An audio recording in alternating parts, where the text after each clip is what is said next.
Bom dia, queridos.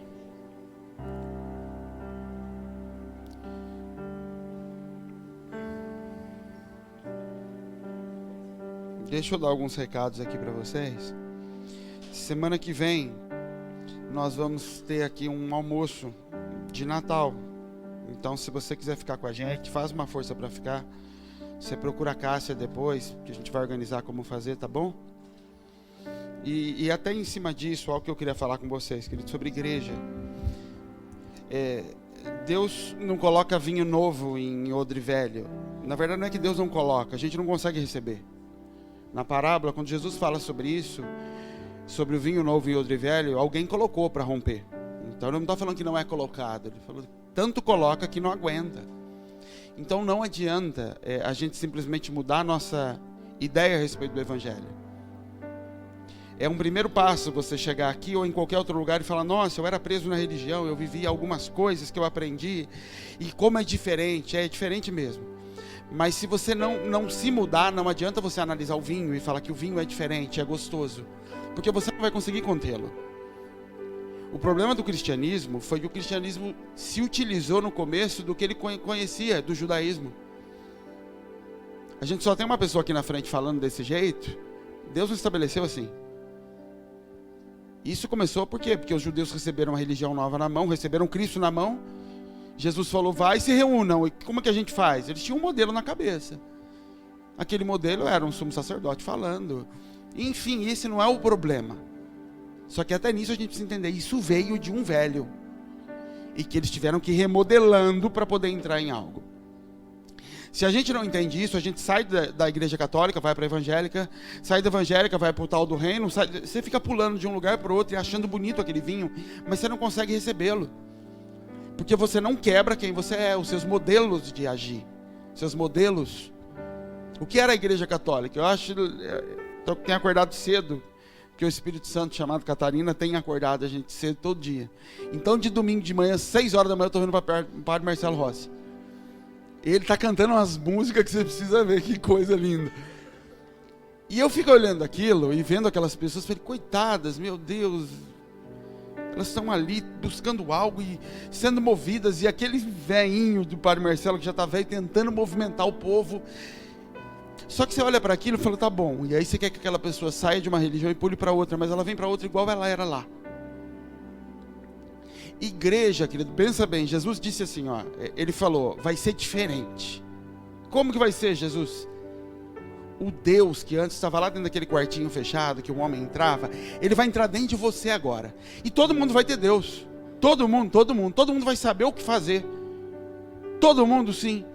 Aí de repente Deus fala: mas vocês vão ficar tudo junto. Mas para quê? Para que a gente tem que ficar junto, se todo mundo já tem Deus? Se a responsabilidade de se ofertar, de se cuidar do pobre é individual, por que a gente tem que ficar junto então, Deus? Isso era coisa do velho lá atrás. Por que no novo o Senhor está mandando ficar junto, se todo mundo individualmente já tem tudo que precisa? O Senhor fala porque a cura está no outro. É por isso que você sai daquela igreja e pula para outra, e mesmo nessa outra você não encontra cura para muitas coisas. E a gente se torna hipócrita. Porque eu estou vivendo muito tempo dentro dessa igreja, eu tenho que dar algum fruto. E como a coisa não é curada, eu começo a fingir que está curada. Porque eu vou ficar visitando o pastor todo dia para falar, se é que eu faço isso, que esse problema continua, então a hipocrisia entra. E eu digo que as coisas estão melhorando, estão dando bem. O lugar que mais tem casamento destruído é dentro da igreja, não é no mundo. Porque no mundo eles divorciam. No mundo não tem casamento destruído. No mundo as pessoas são muito bem resolvidas. Elas adulteram, sim, eu sou resolvido adulterando. Ou eu me divorcio quando o adultério não está encaixando mais. Na igreja que tem casamento hipócrita, que a gente é obrigado a segurar. E por quê? Porque eu não consigo achar solução para a coisa, mas a Bíblia diz que eu tenho que fazer. E por que eu não acho solução para a coisa?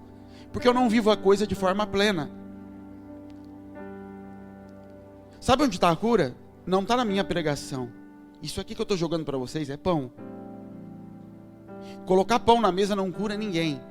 Comer pão, digerir o pão, cura as pessoas. O que te cura é a comunhão com os outros, não é participar do culto de domingo. Você pode ficar na tua casa e o Celso vai postar para você os áudios. Tem a unção do ambiente, tem tudo isso. Mas tirando isso, o gostoso, o ambiente, o Espírito Santo, tirando isso, palavra por palavra, você pode ouvir ela na tua casa. O propósito que Jesus colocou da gente ficar junto é: corrigi-vos uns aos outros, exortai-vos uns aos outros, comunguem com os outros, estejam juntos, mistura a tua vida com o do outro. Isso passa por você não chegar no culto 1 minuto antes de começar. Você entendeu? Eu vejo essas pessoas uma vez na semana, a minha cura está na vida delas. Eu preciso me entrosar com pessoas, eu preciso me misturar com pessoas, eu preciso pegar minha sujeira e espalhar na mesa, porque outros já foram sujos nisso e vão poder curar. Porque eu tenho profeta dentro de casa, mas eu não tenho pastor. Ou eu tenho um pastor dentro de casa, mas a profecia não está lá, não tem profeta. Tem um evangelista, tem um profeta, não tem um pastor, não tem um apóstolo. Isso é corpo.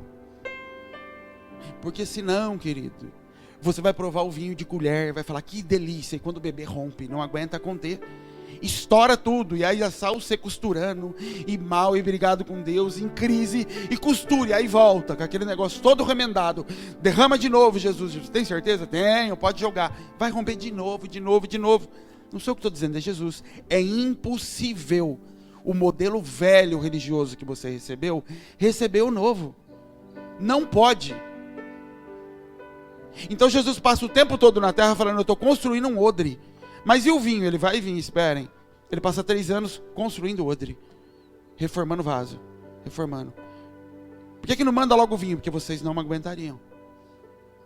É que nós estamos num tempo que o vinho já vem, o vinho já foi liberado.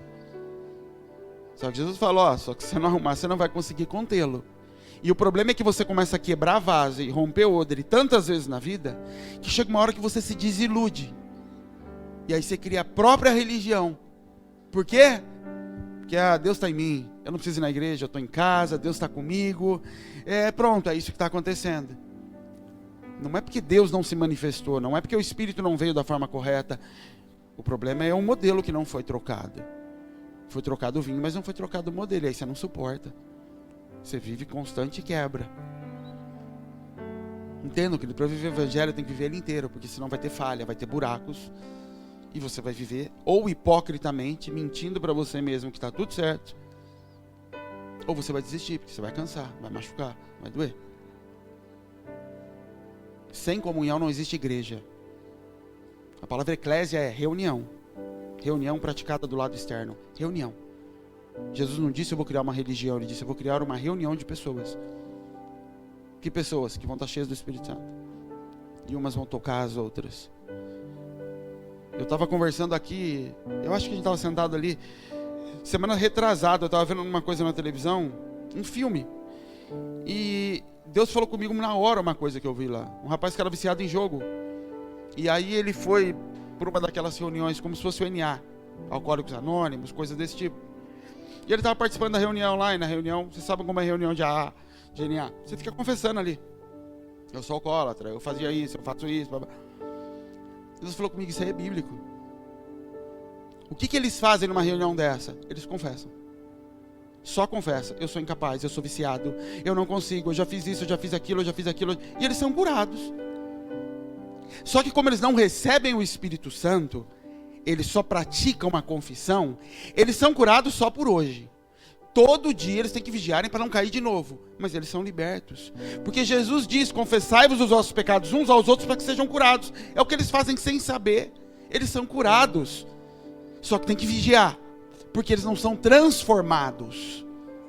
A carne continua lá. Então ele diz, vigia, vigia, vigia. Porque não tem um espírito novo aí dentro.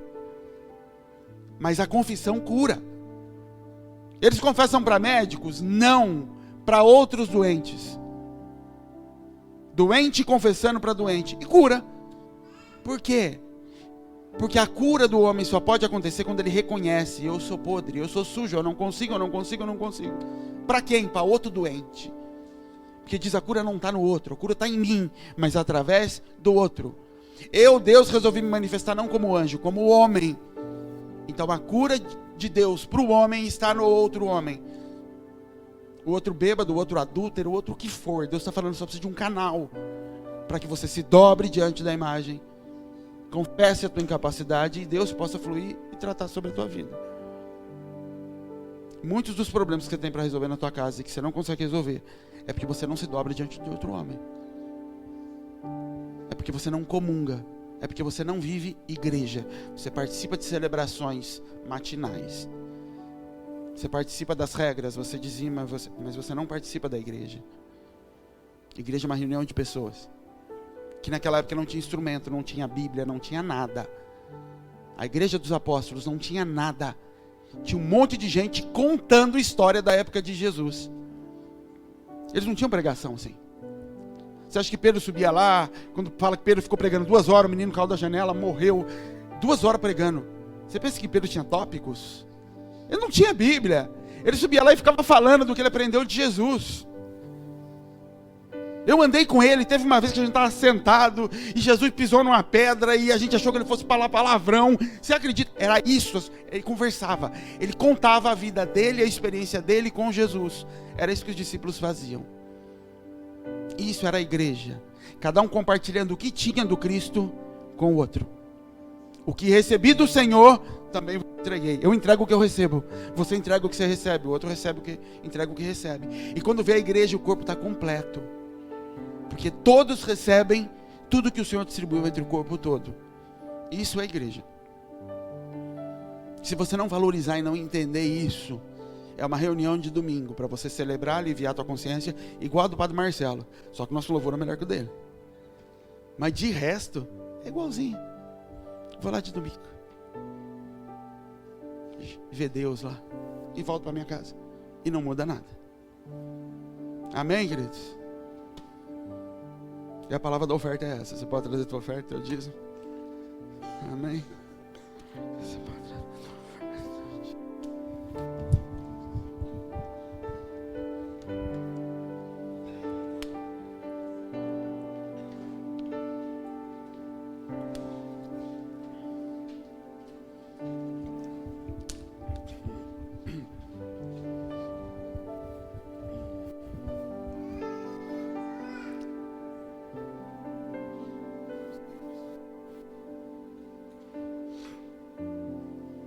Abre sua Bíblia em Hebreus, no capítulo 11, comigo.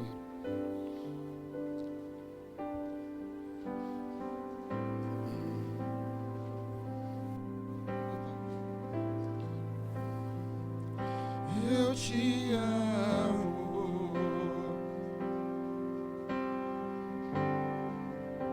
Espírito Santo.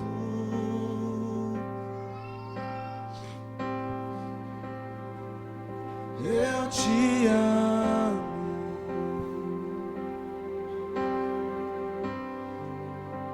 Espírito Santo.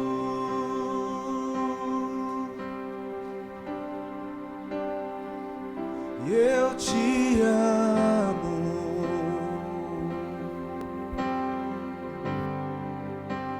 Espírito Santo.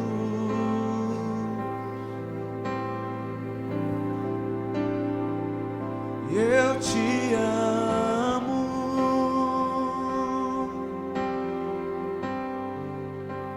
Espírito Santo. Querido, o relacionamento com o Espírito Santo é o relacionamento de maior nível de maturidade que a gente tem com Deus. É engraçado como a igreja, como a gente se perde porque a gente aprende a ser hipócrita na igreja. Se tem um lugar que ensina a gente a ser hipócrita, é a igreja. Eu falo por mim. A coisa mais difícil que tem é a gente orar para o Espírito Santo. Porque quando você ora para o Pai, quando você fala com Deus, você visualiza, você cria uma imagem de uma pessoa. Pai, um Deus. Para alguns é grandão, para uns é um velho de barba, mas é uma pessoa. Quando você fala de Jesus e você ora falando Jesus, é uma pessoa. Quando a gente ora para o Espírito Santo, é muito difícil você lançar sobre essa oração você transmitir a mesma realidade que você consegue transmitir para 2 pessoas. Mas pessoa no nosso conceito de pessoa, que tem corpo, é muito mais fácil com Jesus e com Deus do que com o Espírito Santo. Porque o que é o Espírito Santo para a gente? O Espírito Santo é alguma coisa que move, que vem, que entra, é um vento. Então quando você fala eu te amo, Espírito Santo, é um negócio tão abstrato, tão louco, que sem uma revelação interna, isso é impossível. E o problema é que ao invés de a gente clamar para Deus, que é mentira, Senhor, eu não consigo entender Espírito Santo, eu não consigo falar que eu amo Espírito Santo. Não, a gente entra no embalo de que deve ser alguma coisa, e a gente não desfruta. Isso não é pecado, mas o problema é que a gente não desfruta, porque a gente se contenta com algo muito pequeno. Eu lembro que a primeira crise quando eu comecei a andar com Deus em 2011 foi: eu não amo a Deus. E eu falava isso: eu estou em crise porque eu não amo a Deus. A gente já estava com o ministério na rua, estava tudo, e eu falava: eu não amo a Deus, eu preciso de ajuda, eu não amo a Deus. Eu cantava que amava, mas eu não sentia. E um dia eu fui falar com uma pessoa e falei: eu preciso de ajuda, eu não amo a Deus. Eu preciso de ajuda, eu não amo a Deus. E aí Deus usou aquela pessoa para falar comigo: você ama sim. Deixa eu te explicar. É que você está esperando amar a Deus do jeito que você sente amor pela tua filha. Não é assim. Você não vai sentir isso. Porque isso é outro tipo de amor. O ágape, ele se manifesta através das suas atitudes. Você sabe que ama a Deus porque você ama o teu irmão. João disse isso. Se você ama a Deus e não ama o teu irmão, é mentira, já saiba disso. Se você ama a Deus, mas não consegue se desprender do dinheiro, é mentira, saiba disso. Ele vai dando sinais. Então quais são os sinais contrários para eu saber que eu amo? É que você não está pegado ao dinheiro, é que você ama teu irmão, é que você faz o que Deus manda. E aí eu saí dali feliz, eu falei: então eu amo a Deus, eu amo. Pronto, eu descobri que eu amo. O problema é que a gente mente para a gente mesmo. A gente fica dizendo eu amo, mas você não... A gente aceita coisas de que a gente não foi convencido. Depois desse dia, ninguém mais tira de mim a verdade de que eu amo a Deus. Porque ela foi gerada dentro de mim como verdade. Ela só foi gerada porque eu me dispus a abrir de que não, eu não amo a Deus. Vamos ser honestos, deixa eu ser honesto comigo. O pastor está lá, eu amo. Não, eu aqui eu acho que eu não amo. Eu preciso de ajuda, eu preciso amar. Depois veio a outra crise, depois de uns anos, em que eu falava aqui para a igreja: eu preciso conhecer Jesus. Porque eu conheci meu pai. Escrevi um livro sobre isso, eu conheço meu pai. Mas eu não conheço Jesus. Eu falo dele para os outros, eu sei um monte de coisa que está escrito, mas ele não foi revelado dentro de mim. Eu não tenho essa verdade tão forte de Jesus, do caráter de Jesus, como eu tenho do pai. Eu preciso ter. E aí eu descobri coisas em Deus, que na verdade Jesus ia se revelar através de governo. Então a manifestação de Jesus é governo. Mas isso só ocorreu porque eu fui diante de Deus, diante da igreja, falando: eu preciso conhecer Jesus. Pô, que bom que você conhece, porque eu vou ser honesto para você. Eu conheço o Pai de verdade. Jesus, eu sei a respeito dele, eu o adoro, faço o que ele pede, mas ele não está revelado desse jeito dentro de mim. Eu preciso. O problema é quando chega o Espírito Santo, que é mais difícil ainda. Porque ele não tem um corpo, ele não tem um testemunho de que ele andou, falou com tal pessoa, como tem de Deus e tem de Jesus. Como tem de Deus relacionando com Abraão, tem de Jesus relacionando. De Espírito não tem. O Espírito vinha em cima das pessoas, tomava a pessoa. É o mais difícil. Sabe por que é o mais difícil o relacionamento com o Espírito Santo? Porque o Espírito Santo te dá autonomia. Por isso que a maioria das pessoas não se relaciona com o Espírito. Porque o relacionamento com o Espírito Santo é um lugar de maturidade, onde a gente recebe autonomia para ser Deus nos lugares que a gente está. Adão recebe o Espírito Santo e Deus fala para ele: agora você vai multiplicar a minha imagem, o Pai em você, você vai governar sobre as coisas, o Cristo em você, e a terra vai jogar a provisão diante dos seus olhos. Manifestação do Espírito. Provisão. No dia que o homem resolve não ir sobre a provisão do Espírito, e ir sobre uma provisão que Deus disse: não pega ela, e ele diz: não, mas se eu pegar dela, a provisão vai estar dentro de mim e não lá. Ele pegou aquela, Deus falou: bom, então tá bom. Então a partir de agora você vive com o que está dentro de você. O conhecimento que você recebeu. Saia do meu jardim que te dava a provisão. E aí Jesus está dizendo: eu vou te levar de volta para aquele lugar. Aonde a terra, o jardim, vai dar a provisão e ela vai estar dentro, do jeito que você queria. Lá com o fruto. Do jeito que o diabo te enganou. E esse é o lugar mais difícil, porque a hora que todo mundo nos procura dizendo assim: mas eu não sei quando é Deus, pastor, eu preciso de ajuda. Isso é recuar diante do Espírito e falar: eu preciso do Filho e do Pai. Porque no lugar do Espírito, onde ele fala: faça o que você quiser, a responsabilidade é tua, a unção está sobre você, o governo está sobre você, e onde você colocar a tua mão vai frutificar. Esse é o relacionamento com o Espírito Santo. E a gente recolhe e fala, não, eu preciso de Jesus. Como se a gente é por amor a Jesus. Não é por amor a Jesus. É por medo da responsabilidade. Por isso que o relacionamento com o Espírito Santo, ele se manifesta em lugar de maturidade. Por isso que Paulo fala, o filho enquanto é pequeno, é filho, mas não coloca a mão na herança, porque para administrar recurso, ele precisa ser maduro, não precisa ser filho. Relacionamento com o Espírito Santo é um lugar de maturidade. De você estar pronto para receber o Cristo em você, para manifestar o Cristo em você e dar destino aos outros, sem a necessidade de receber direção do lado de fora. O Cristo está aí. Isso não quer dizer que nós nunca mais vamos ser orientados, cuidados, mas significa que nós estamos nos relacionando com o Espírito Santo. Relacionamento com o Espírito Santo não é falar coisas para Ele. Relacionamento com o Espírito Santo é conseguir que o Deus em mim me conduza para lugares que eu nem sei porque eu estou pisando. Eu não sei porque eu estou fazendo. Ontem o que a Lélia escreveu lá, eu estava tocando bateria e eu vi uma moça aqui do lado, e aquela moça me chamou a atenção com os olhos, só isso. Algumas vezes eu olhei para aquela moça. Fizemos o apelo, aquela moça não foi na frente, eu falei, mas o que é então, Deus? O que aquela moça está me chamando? E Deus não me falou nada, só me chamava a atenção. Eu falei, na hora do apelo ela vai lá, a palavra deve ser para nada. A hora que acabou, ia falar da comida, Lélia, ora com ela lá. A Lélia foi lá, conversou com ela e pronto, descobriu. Aquela moça 4 anos atrás, 3 anos atrás, foi no Natal, era usuária de droga, estava grávida, e a partir dali ela saiu, foi para a casa dela, arrumou a vida. Pronto. O que foi isso? Isso é relacionamento com o Espírito Santo. Não é o Espírito me falar, eis que te digo. É uma coisa tão íntima que você não sabe onde começa a tua mente e começa a dele.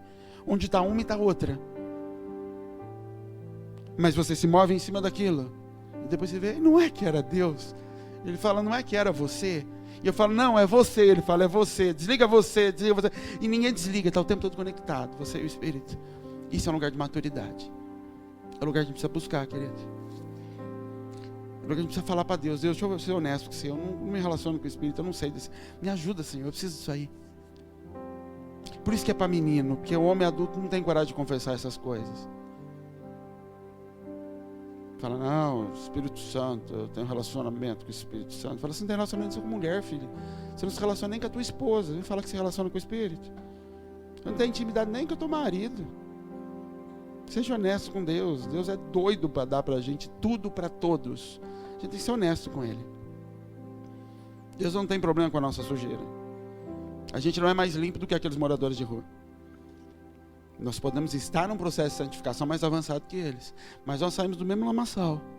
E o que a gente falou para eles ontem, se você não reconhecer que você é sujo, gente, é engraçado que você vê na rua, você vê na igreja, só muda o nível. Eu encontrei um rapaz ontem, homossexual, eu estava voltando para o salão, e não sabia que ele já tinha passado por lá. A hora que ele viu minha camiseta, estava eu e o Adriano, ele viu minha camiseta, ele me reconheceu, por causa da camiseta, e ele parou assim na minha frente, e falou, eu vou lá na igreja. Eu falei, vai lá então. Ele falou assim, não me julgue, porque Deus não me julga. Sou um adorador por excelência. De um jeito que eu não vou repetir aqui em cima do púlpito. Mas fez todo um trejeito, sou um adorador por excelência. Eu falei, amém. De que adianta? Se a imagem que ele tem dele não mudar, Deus pode oferecer para ele quantas chances forem, ele pode participar do que for, se ele não reconhecer que ele é sujo. Mas ele acha que não é. Então Deus não tem como fazer nada. Não é porque Deus é ruim, ele fala, você não precisa, eu não tenho por que dar se você não precisa. Agora, quando a gente reconhece que precisa das coisas, a gente reconhece que tem... Eu já me peguei acusado de muitas coisas. Eu vejo pastores falando, eu leio a Bíblia, eu já li a Bíblia de capa a capa. Eu nunca li a Bíblia de capa a capa. Eu falo, vou chegar no céu, não sei se Deus vai me cobrar. Eu falo, Deus era tipo, tinha que ler de capa a capa, que eu sei que eu já li ela inteira. Mas eu já li a história de Davi umas 30 vezes, talvez, a de José muito mais. Eu já li muito mais a de José do que a de Jesus. Jesus, Senhor, me desculpa, a história de José para mim é muito mais interessante. Mas eu amo o Senhor é meu Deus. Mas eu gosto muito mais da história de José. E eu não vou ser hipócrita, porque os evangelhos, não sei. Tá, eu gosto muito mais daquelas outras. Eu amo muito mais o Velho Testamento do que o Novo. Mas eu entendo que eu entendo tudo isso. Mas eu gosto disso aqui, ó. Eu amo essas histórias aqui. Se eu for honesto assim com Deus, Ele pode me dizer: filho, mas precisa de tal coisa. É, pai, é. Então tá bom. Apocalipse, eu não tenho a mínima vontade de ler Apocalipse. Mas é importante? É. Então eu falo: Deus, como o Senhor não me move para aquilo, e o Senhor vive me movendo para ler coisas, acho que vai ter um tempo, né, que o Senhor vai pedir para eu estudar aquilo, porque o Senhor vai me dar revelações lá. Acho que é isso. E se não for, o Senhor me fala, tá? Mas se a gente não é honesto diante do Senhor e conversa com Ele assim, como um pai, um filho que não tem vergonha, que não tem... Ele não tem por que vir sobre mim como pai e criar a imagem dele em mim, porque eu já tenho uma imagem criada. A imagem de um religioso, do que é que seja. E Ele está procurando onde Ele pode morar, onde é que eu posso me manifestar.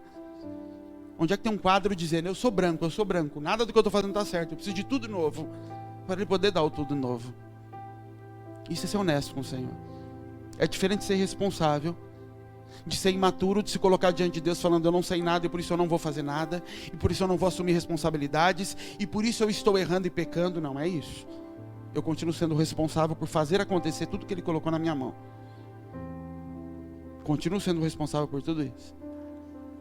Então eu continuo chegando na igreja e falando porque Deus disse e tal, e todo mundo fala: nossa, que homem. E quando eu saio daqui eu vou lá: pelo amor de Deus, agora faz acontecer, que eu não sei nem o que eu falei.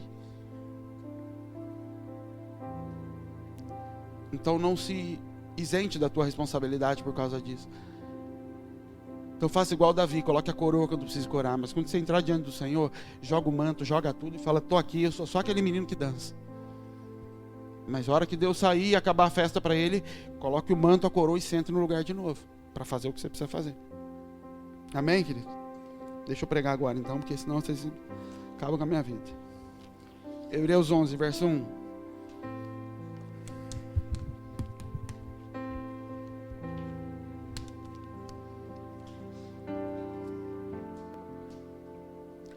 Ora, a fé é o firme fundamento das coisas que se esperam, e a prova das coisas que não se veem. Então a primeira coisa é você desmistificar e desespiritualizar a palavra fé.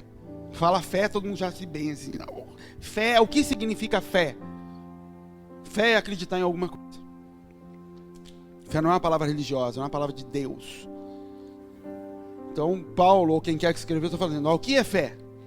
Fé é um fundamento das coisas que eu espero, sejam elas boas ou sejam elas ruins.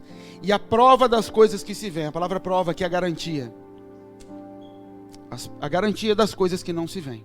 Então fé é o que fundamenta aquilo que eu espero, e é a garantia das coisas que eu não estou vendo. Então se você crê que no dia 1º, sei lá, vai cair o seu salário na sua conta, como é que você sabe disso? Você tem fé. Você tem uma certeza que não está garantido em lugar nenhum. O banco pode quebrar, teu patrão pode morrer, pode acontecer um monte de coisa, mas de alguma forma você tem certeza, tanta certeza, que você se move em cima daquele dinheiro que vai entrar. Você gasta de antemão às vezes. Isso é fé. É uma certeza de algo que eu estou esperando. Tem certeza? Tem absoluta. Mas e se o banco quebrar? Ah, não vai. Como não vai? Não vai, eu sei que não vai. Mas você tem como provar isso? Não, mas eu tenho certeza. Isso é fé. Tenho certeza. Você tem tanta certeza que você senta debaixo desse ar-condicionado aqui, ó.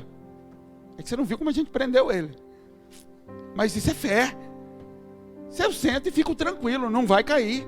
Isso é fé. Certeza de algo que está fora da minha mão. E a Bíblia diz: sem isso é impossível agradar a Deus. Sem ter essa certeza. Só que a fé pode ser motivo de problema para nós. Porque a Bíblia diz que a fé é prova das coisas que se esperam. A fé não tem a ver com Deus. A fé tem a ver com o que eu espero. O que é que você espera? Esse é o problema. O problema é o que nós estamos esperando. Porque a nossa fé está embasada no que nós esperamos. Em primeiro lugar, a fé tem a ver com o que está sendo esperado. Em segundo lugar, a Bíblia fala, ela é a garantia das coisas que não se veem. Então, em primeiro lugar, ela tem a ver com o que eu espero. Em segundo lugar, ela tem a ver com quem vai dar essas coisas. Quem garante que isso vai acontecer. Então, ela tem a ver com quem eu espero e com a imagem do Deus que eu tenho. Espero algo baseado no caráter de um Deus que eu creio. Fé por si só não resolve as coisas. Os judeus criam que Jesus viria tinham muita fé nisso, e tem até hoje. Judeu não tem fé? Mas muita. Mais do que a maioria dos evangélicos, mas muita fé. O problema é que a fé deles está embasada em algo que está distorcido, que é o Cristo, e numa imagem de um Deus distorcida. Quem garante também está distorcido na mente deles, mas eles têm fé até hoje. Um budista não tem fé? Tem fé, ele crê naquilo, tanto que se move em cima daquele estilo de vida. Então a fé por si só não resolve nada. O que Deus está dizendo é que sem fé é impossível, porque é necessário que para o mundo espiritual se mover, você esteja embasado em algo que você não vai ver antes de acontecer. Então é necessário a fé. Sem fé é impossível agradar a Deus, não é porque Deus gosta de quem tem fé, é porque é necessário ter fé para que Ele possa se manifestar. É necessário ter fé de que Ele é galardoador daqueles que o buscam. Eu preciso ter a capacidade de me fundamentar em algo que eu não vejo. Mas isso não resolve os nossos problemas. E a única solução para a gente resolver esse problema é a gente entender o que é a palavra. Porque todo mundo espera em algo.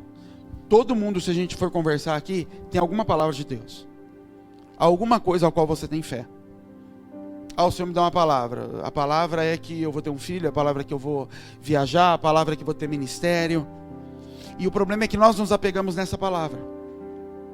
Todas as vezes, querido, que Deus se apresenta a uma pessoa, todas as vezes, desde a história do mundo, desde Adão até o próximo convertido da semana que vem, o Senhor se revela com uma palavra, que normalmente vem seguida de acontecimentos que Ele diz que vai ter na tua vida. O problema é que nós pegamos as palavras de Deus, tratamos com elas, e essa é a forma que o Senhor trata com a gente no começo. Ele se desvincula das palavras. Porque nós precisamos começar a nos relacionar primeiro com a lei, primeiro com a palavra, para ela nos conduzir ao Cristo. Isso era a lei. Quando Jesus diz assim, nem um pingo da lei vai cair, ela é verdade até hoje. Não é porque o Código Penal continua valendo, porque o Estatuto de Leis do Velho Testamento está valendo ou não está valendo. É porque as leis do Velho Testamento não foram criadas por Deus, elas são Deus. Quando Deus manifesta não matarás, não é algo que Ele escreveu e falou ali a Ele, Ele está falando, em mim, toda a palavra, sou eu sou a palavra, eu sou o verbo. O que eu fiz foi pegar o verbo que vocês não quiseram receber dentro de vocês e quebrar ele em palavras. A rocha, Cristo, a rocha do deserto, foi quebrada em pedras. Tomem as leis, façam elas. Quando vocês a cumprem, vocês estão me cumprindo. Isso era a lei. No Novo Testamento essa rocha é reunida e Deus fala, agora dentro de você vai estar isso. Só que o começo da vida com Deus é, tome aqui o faça, não faça, comece a andar nele, até que ele vai entrando em você. E agora a palavra é você. Vocês são cartas vivas, a Bíblia diz. Você é a palavra escrita. Toda promessa que Deus te deu, você vai ser um pastor. Não é uma palavra que Deus tirou dele, criou assim, ó, está aqui o pastor, um pastor, é para você, é uma promessa para você, não é isso.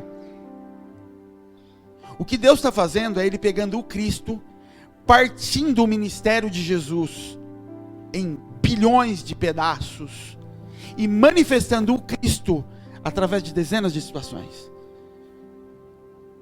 Ontem, aquelas pessoas no Natal com Cristo, elas viram Jesus, muitas delas conseguiram ver Jesus. Como Jesus fez isso? Quando eu era criança, Jesus deu uma palavra, que eu ia ser isso, aquilo, outro. Que minha mãe pode ter tomado como uma promessa de algo que eu seria.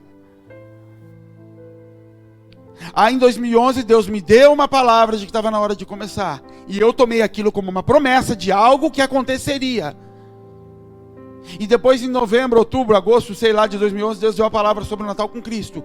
E eu peguei aquilo como uma promessa de um evento que aconteceria. Palavras.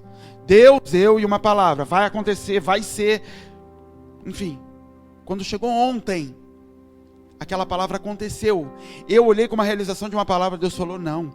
Aquela palavra era o Cristo aparecendo. Por isso que diz que Ele é a consumação de todas as coisas. O que é consumação? é acontecer. Ele é a consumação de todas as coisas. Toda palavra que Ele deu sobre a tua vida um dia, a consumação dessa palavra é Cristo ser visto. Isso é a promessa. Toda ela.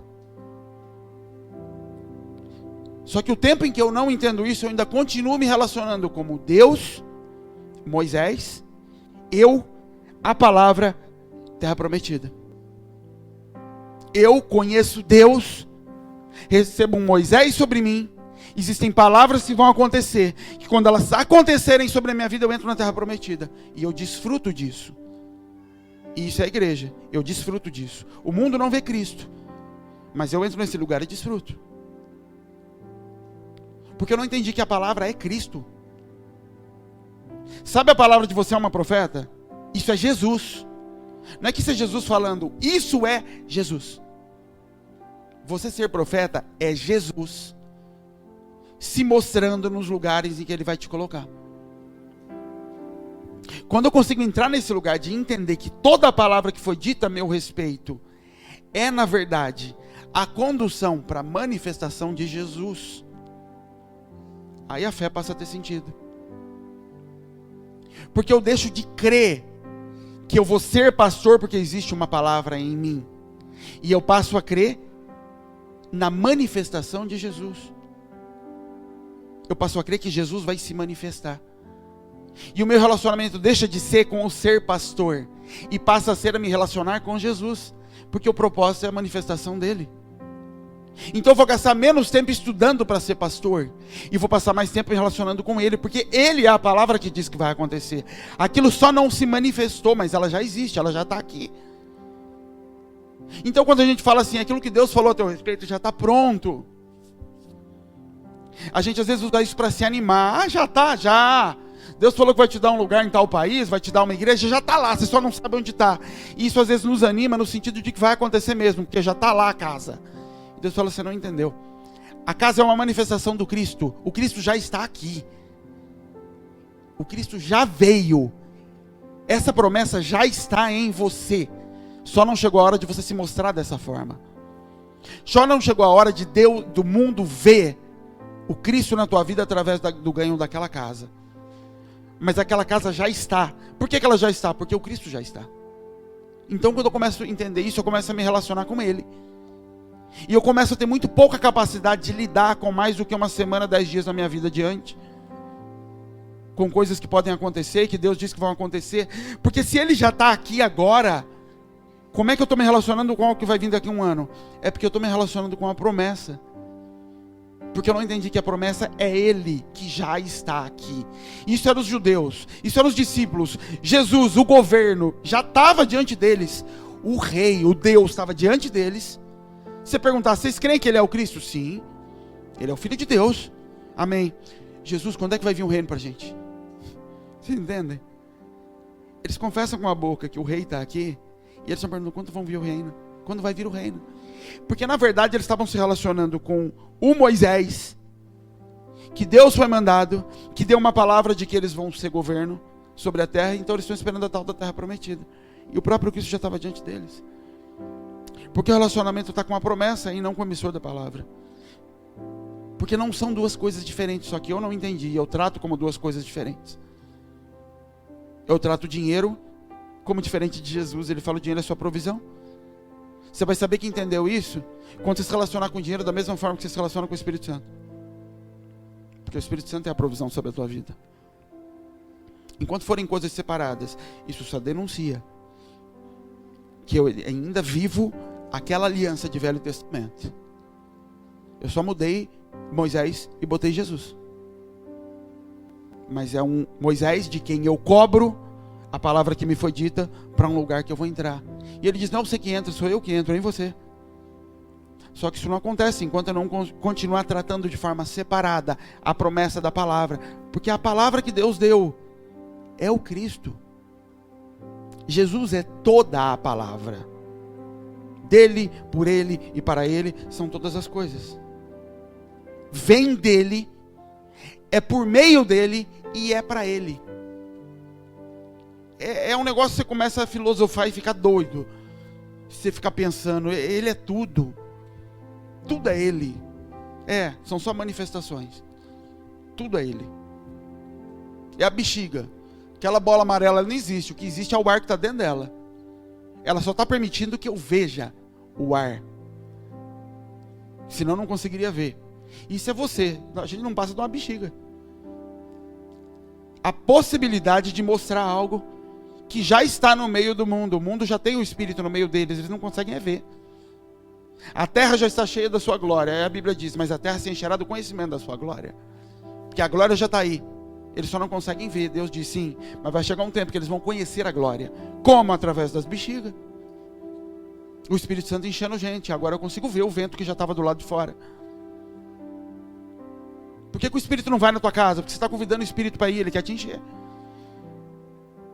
Teu marido não consegue ver Jesus porque você fica apontando para mim, apontando para a igreja. E você era para ser cheia. Mas não vai acontecer se eu não entender que é uma coisa só. A promessa que Deus me deu é uma partezinha de Jesus, da manifestação de Jesus sobre a terra. E eu começo a idolatrar as palavras como a consumação das coisas. O ministério que Deus me deu é a consumação. Quando acontecer tal coisa, vai ser a consumação do ministério. Quando o ministério, quando a viagem, quando o pastoreio, quando o que quer que seja acontecer, é a consumação. Isso é uma heresia, porque Jesus é a consumação de todas as coisas. A consumação é a manifestação dele. A consumação não é o cumprimento de uma palavra. Quando eu entendo isso, eu consigo viver hoje, ser feliz hoje, desfrutar hoje. Eu consigo viver o que Jesus falou. Hoje, a cada dia o próprio mal, é só para hoje. Vive hoje, porque a promessa já veio. Vocês estão esperando o reino, a promessa já veio, ela já está aqui. Viva ela, hoje. Mostre o Cristo hoje. Você está esperando mostrar o Cristo na nação que Ele vai te levar. Você está esperando uma promessa e não o Cristo. Porque hoje eu já tenho isso. Os discípulos ainda não tinham. Nós já temos. Por isso que nós somos tão grandes assim aos olhos de Jesus, quando Ele diz, o menor vai ser maior do que João Batista. E olha que João Batista foi maior até do que Moisés. Mas aqui, até o menorzinho vai ser maior. Porque vocês já receberam a consumação. Vocês já receberam a possibilidade de consumar as coisas. De manifestar aquilo que o Senhor reservou desde antes da fundação do mundo. Mas a gente se torna idólatra da palavra. Porque a gente transfere, eu sei em quem eu tenho crido, para eu sei no que eu tenho crido. O que Jó está dizendo é, eu conheço o Deus, eu não conheço a palavra. Eu sei em quem eu tenho crido. Eu conheço a personalidade do meu Deus. E isso faz toda a diferença, querido. Teve uma coisa que foi muito ruim, mas foi muito boa para eu me ver. E graças a Deus, e não que seria demérito se fosse o contrário, mas é que eu passei em uma prova com Deus. Quando nasceu a Catarina, ou quando a gente descobriu que a Catarina é menina, a crise que eu tive não tinha a ver com não me dar o que eu pedi. Tinha a ver com achar que eu não estava reconhecendo o meu Deus. Porque o Deus que eu conheço cumpre a palavra. Que Deus é esse? Eu não estou reconhecendo meu pai. Eu estou perdido então tem um problema. E aquilo foi uma crise que eu já passei. Não porque eu não ganhei o que eu achei que ia ganhar, mas porque eu sabia que ele falou algo e eu preciso de uma explicação. Tem alguma coisa errada, porque eu conheço o caráter do meu Deus. Ele não mente. Será que foi ele então? Será que alguma coisa do que eu ouvi até hoje foi ele? Como é que eu separo o que foi e o que não foi? E ele quieto e deixando, vai falar a expressão, deixando o pau torar.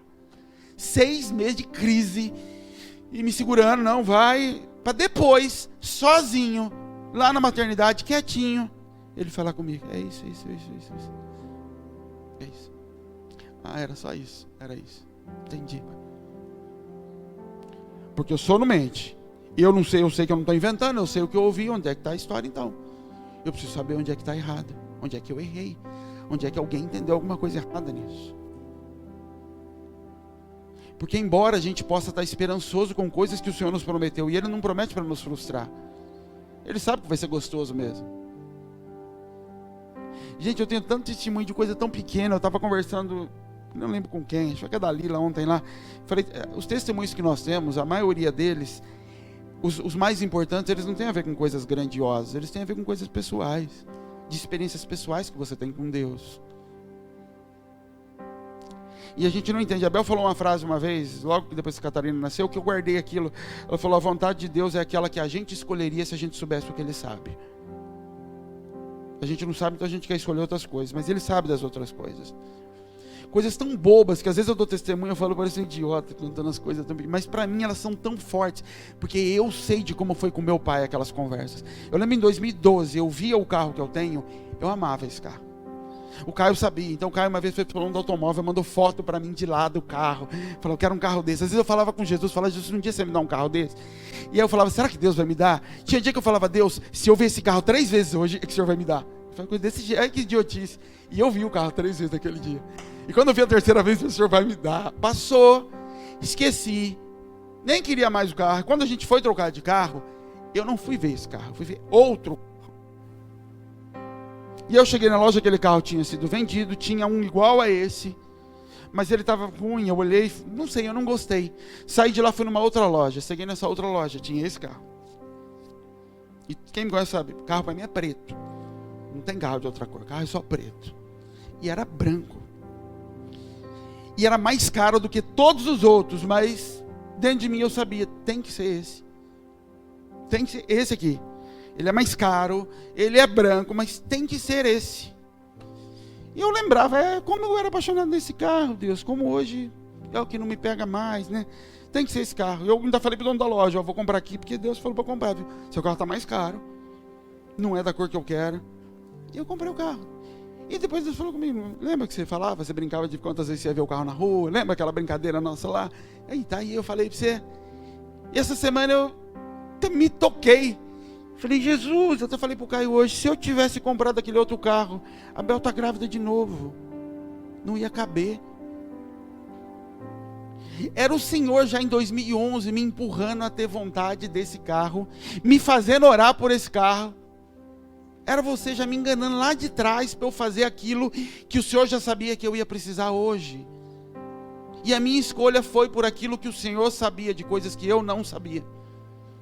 Então tem gente que já ouviu brincando comigo, falando: não abre a boca não, quando você fala acontece. Fala: não é que quando eu falo acontece, é que eu não quero abrir a boca se não for a vontade dele. Então quando eu abro a boca é porque ele está falando e não porque eu quero.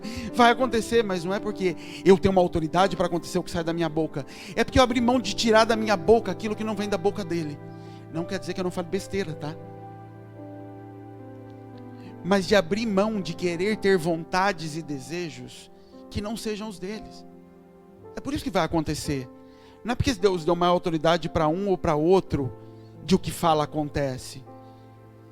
É abrir mão de falar aquilo que não vem dele. Porque se vem dele vai acontecer, é natural. E você começa até a ter temor para abrir a boca. Eu estava conversando com o Manuel essa semana, e aí quando é o que a Bel sempre fala: você volta da África amaldiçoando o continente, nunca mais quer pôr o pé lá, e eu chego com raiva, ainda mais quando tem malária. Ela fala: eu sei como é, daqui uns meses você vai estar falando que está com saudade. E eu estava falando com o Manuel no telefone, e aí ele falou assim: apóstolo, eu falei: o quê? Porque da última vez que eu saí de lá, eu não saí brigado com ele, mas eu falei umas palavras duras para ele. E aí ele falou assim: apóstolo, eu falei: o quê, Manuel? A igreja está perguntando se um dia você vai voltar aqui. E aí, sem pensar, assim, acho que no automático, eu falei: mano, vamos ver, o bebê da Bel vai nascer em julho, a gente precisa ir até abril. Ele: então você vai vir agora em abril? Ele começou a rir. Eu falei: como assim? Não, porque se você abriu a boca, se você falou, é porque vai acontecer. Eu falei: não, Manuel, não é não. Eu falei: eu só supus aqui no automático. Ele: não, tudo bem, eu sei como funciona. Ele falou: isso não é uma autoridade sobrenatural para você admirar e falar: esse é um homem de Deus. Isso é entender que se eu começar a me mover só em cima da palavra, eu quero viver só o que ele me fala, tudo vai acontecer, porque o que ele fala vai acontecer. É ele. Eu me lembro quando o Senhor nos entregou o ministério em 2011. E a gente começou a sonhar com coisas grandes lá na rua. Vai ter um lugar, vamos ter tal coisa, e carro para levar morador de rua, e vamos fazer. E sonhava com um monte de coisa. Passou uns 6 meses, um pastor me convidou para ir com ele numa igreja que ele ia pregar, um pastor da igreja. Me colocou no carro e eu fui meio com o pé atrás. Falei: que estranho isso, nunca me chamou. Aí fui, pregou, na hora de ir embora entrou no carro e: pastor, então, pastor não, ele era pastor. Então, Jean, tá conversando com o pastor lá, a gente tá com os projetos aí. Deixa eu só dar uma informação. Porque quando a gente começou o ministério, a única coisa que Deus me falou, não deixa a igreja colocar a mão nisso, senão ela vai acabar com o ministério. Não vincule isso à igreja. Faça por conta. E eu fiz de todo jeito tentando misturar com a igreja, dando desculpa, e não dava certo, porque não era para misturar mesmo. Mas aí depois de uns 6 meses o pastor me convidou, fui com ele, entrou no carro, então, estava com o pastor titular. A gente está pensando em alugar um prédio. Ele falou o prédio de um banco que tinha lá na Campos Sales, tinha esvaziado. A gente já foi olhar ali, dá para fazer em cima, a parte de baixo fazer banho, em cima faz culto. A gente estava olhando uma perua para comprar. O que você acha de uma Kombi? Começou a desenhar um projeto. E a gente pensou em você tocar. Tipo o Satanás mostrando os reinos, falando, vou te dar tudo.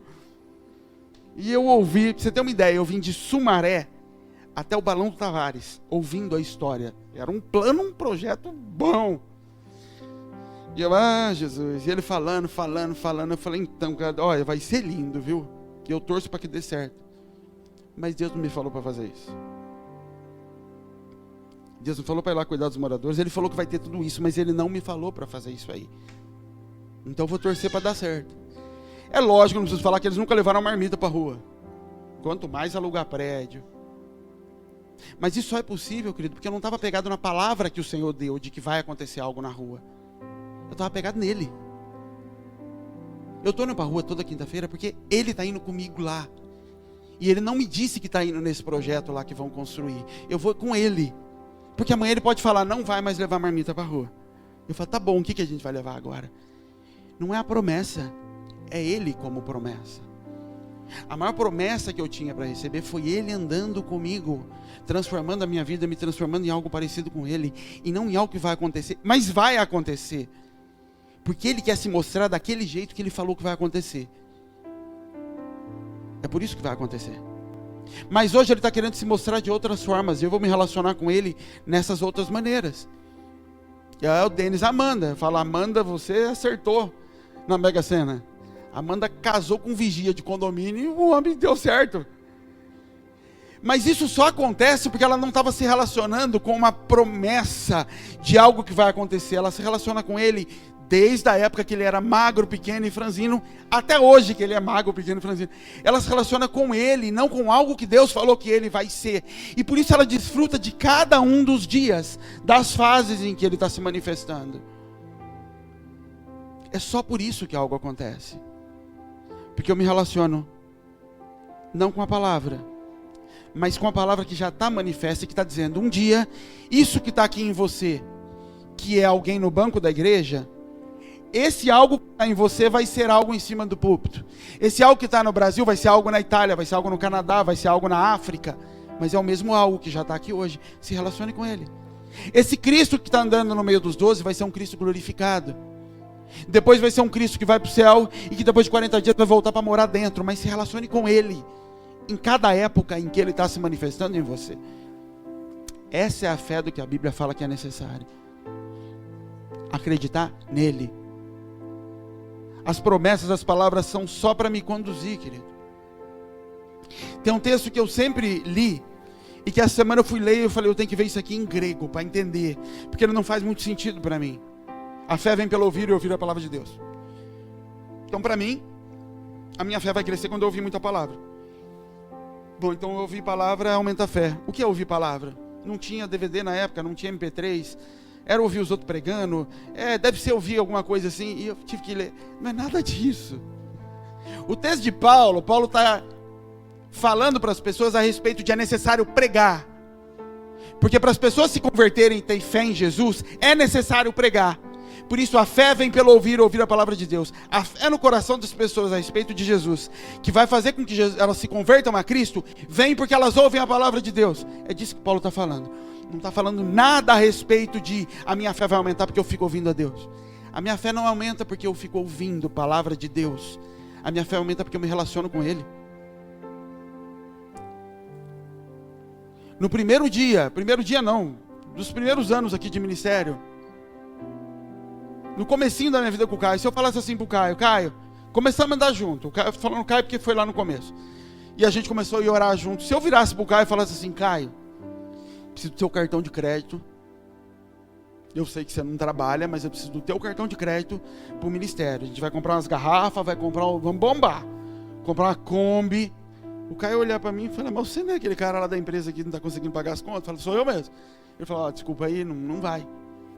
O que eu estou pedindo para ele é o cartão de crédito. A palavra não é a mesma? O cartão de crédito é. Hoje, ele não tem mais cartão de crédito, nós quebrou todos os cartões dele. A gente pagou as contas. Mas a gente acabou com os cartões de crédito do Caio para fazer esse ministério. Ele não tem mais nenhum. Como é que sai de um lugar de que eu não daria? A palavra é a mesma, o cartão. A diferença é que ele confia na minha palavra de uma forma diferente, depois de algum tempo.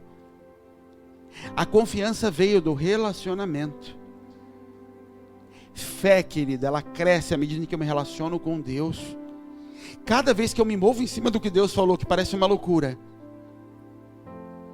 e a loucura acontece, ou eu sou salvo dela, aquilo aumenta o meu nível de fé, porque eu já fui liberto uma vez, porque eu já conheço aquele Deus. Então hoje quando a gente fala aqui, a gente sabe como é, não tem dinheiro na conta, mas chega no fim do mês vai estar com as contas pagas. Não é porque eu tenho uma palavra para isso. Deus disse que o ministério vai dar certo, Deus disse que vai sustentar, querido, Ele disse isso desde o começo. Quanto medo eu já passei. O não ter medo hoje não tem a ver com uma palavra que eu recebi, essa palavra eu já tinha. Tem a ver com Deus que eu me relacionei ao longo desses anos. E descobri que Ele não deixa faltar. É relacionamento que gera conhecimento de quem Ele é. A palavra eu já conhecia. Desde o primeiro dia Ele já disse, eu vou te fazer um homem rico, eu não vou deixar faltar nada. Isso não valia nada para mim.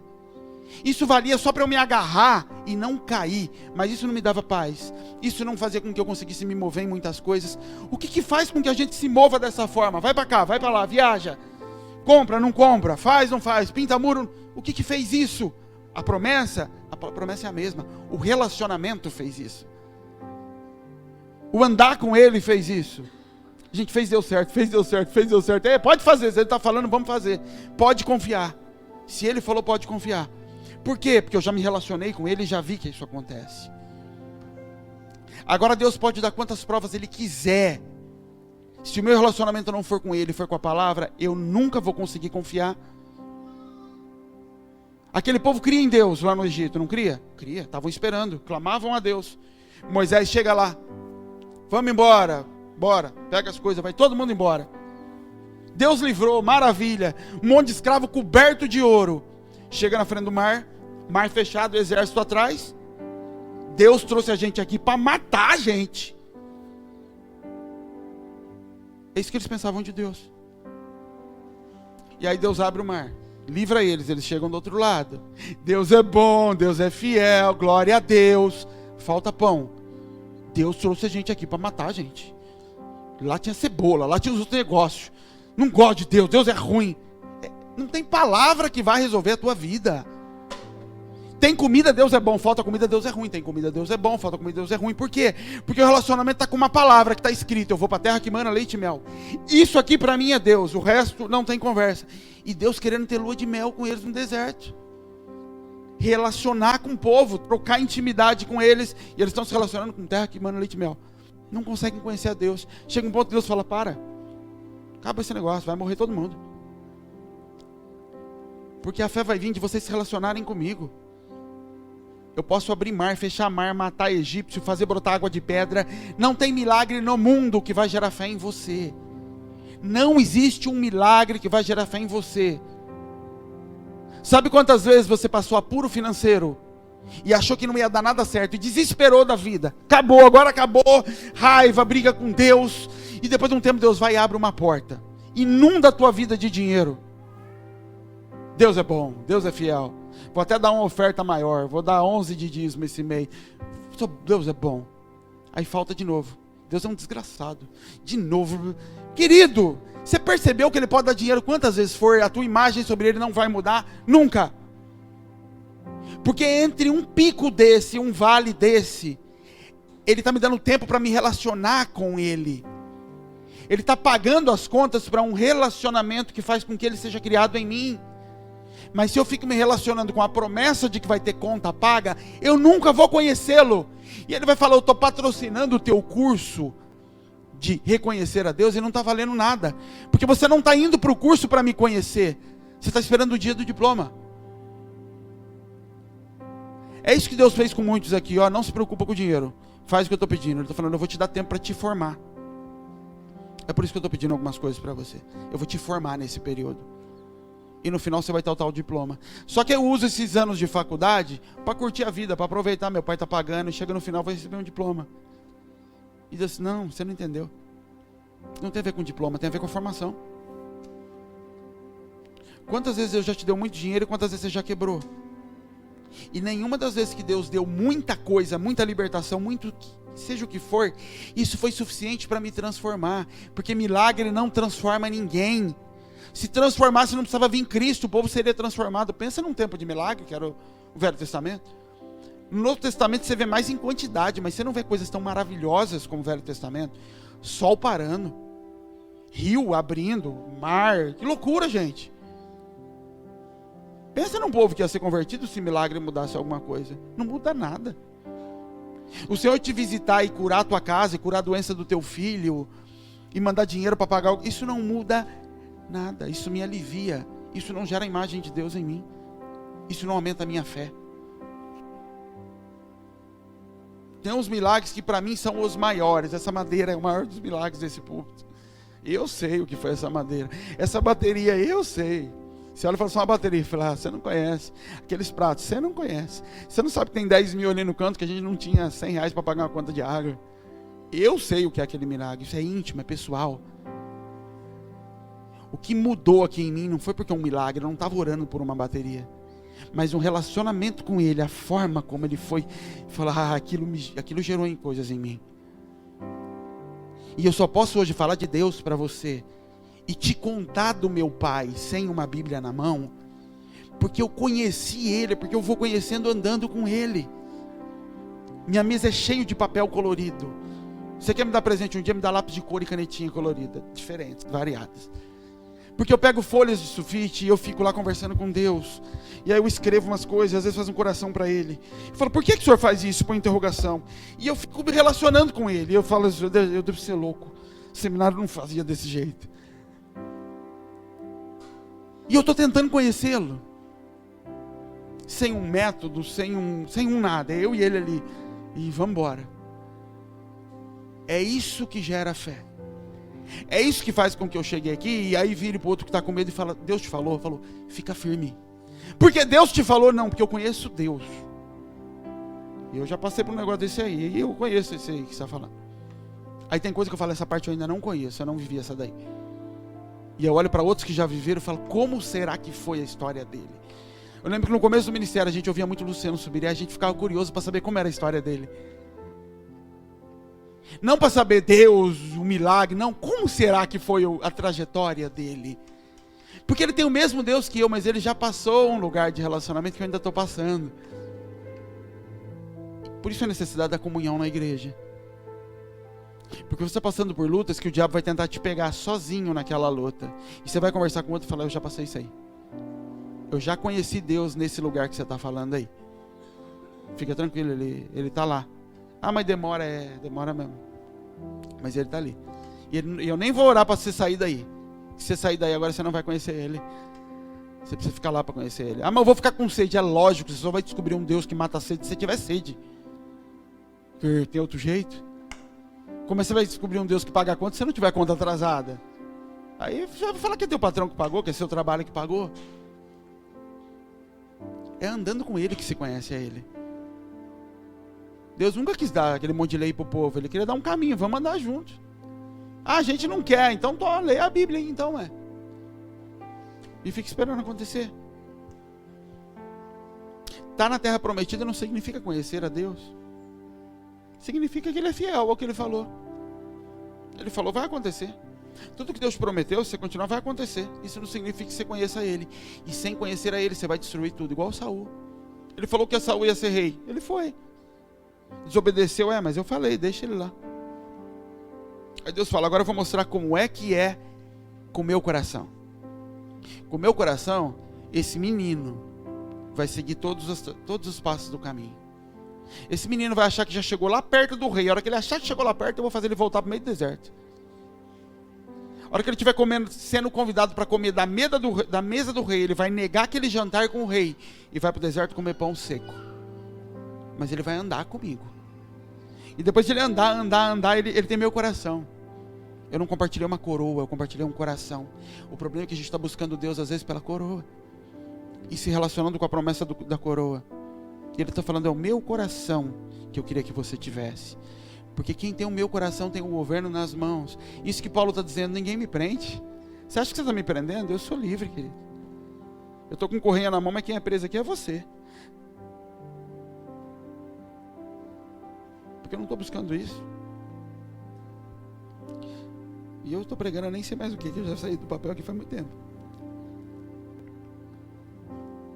Isso não tem a ver com a tua idade, isso não tem a ver com nada disso, querido. Aqueles meninos, 3 moços lá diante de Nabucodonosor, vai para a fogueira. Ele fala, fica sabendo que Deus vai tirar a gente daí. E se não tirar também, dane-se, a gente não vai dobrar diante da estátua não. O que ele está dizendo? Pode até ser que Deus não tire. Eu não estou firmado na palavra de que Deus livra do fogo. Eu sou amigo dele, sou fiel a ele. E se ele não quiser livrar também, ele sabe por que está fazendo isso. O fato é que ele é meu amigo e eu não vou me dobrar. Eu não estou apegado a um milagre que ele disse que vai fazer. E esse ele nem disse que ia fazer. O que ele está dizendo é a minha fidelidade com ele. Não está ligado a nada que ele vai fazer por mim. E eu tenho relação com ele, eu tenho intimidade com ele. Isso é ter fé nele. 3 meninos fazendo isso. E se não livrar? Ele vai livrar. Eu imagino eles falando, igual eu falo às vezes, eles falam, enchendo a boca para pregar em público. Deus há de nos livrar, mas depois baixou a cabeça, mas se não livrar também? Porque ele não disse que vai fazer, né? Eu creio nisso. Mas se não fizer também, o Senhor não prometeu, Deus. O Senhor não tem responsabilidade nenhuma. Eu já fiz coisas, depois gente, não julga, tá? Algumas coisas que eu falo aqui, porque é só confessando. Eu já fiz compras, que depois eu fiquei com medo. E saí da loja e falei assim, Deus, essa aí o Senhor nem precisa pagar, viu? Porque eu fiz errado, talvez. Então fica tranquilo que essa eu assumo. E aí Deus rindo. Mas entendendo de que Ele é fiel por trás de mim. Mas não para cumprir aquilo que eu quero, aquilo que eu espero.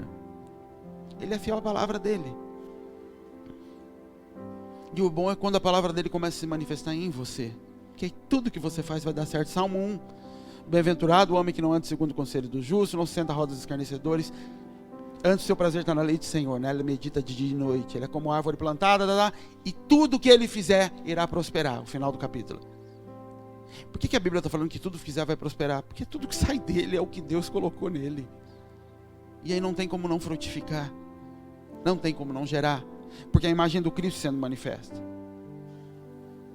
A gente olha para Abraão e fala, Abraão é o pai da fé. Aí todo mundo fala, por quê? Porque ele esperou o filho e Deus deu o filho para ele. Não.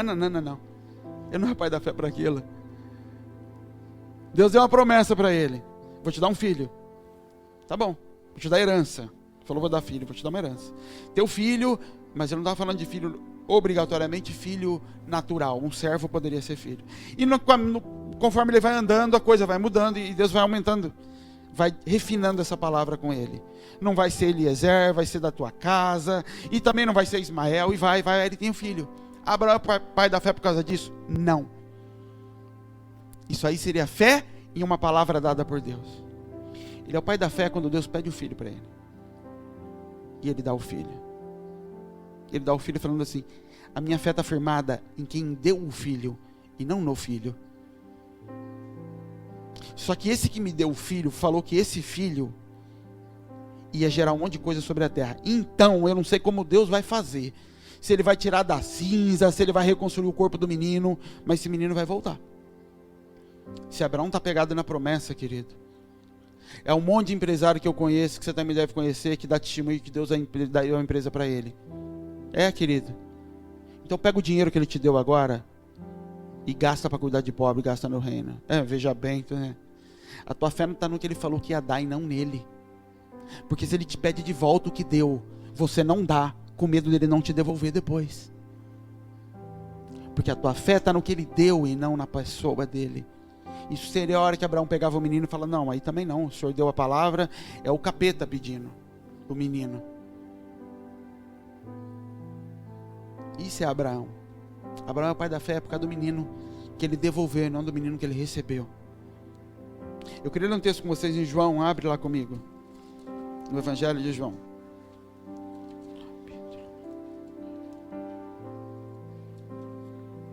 Capítulo 11.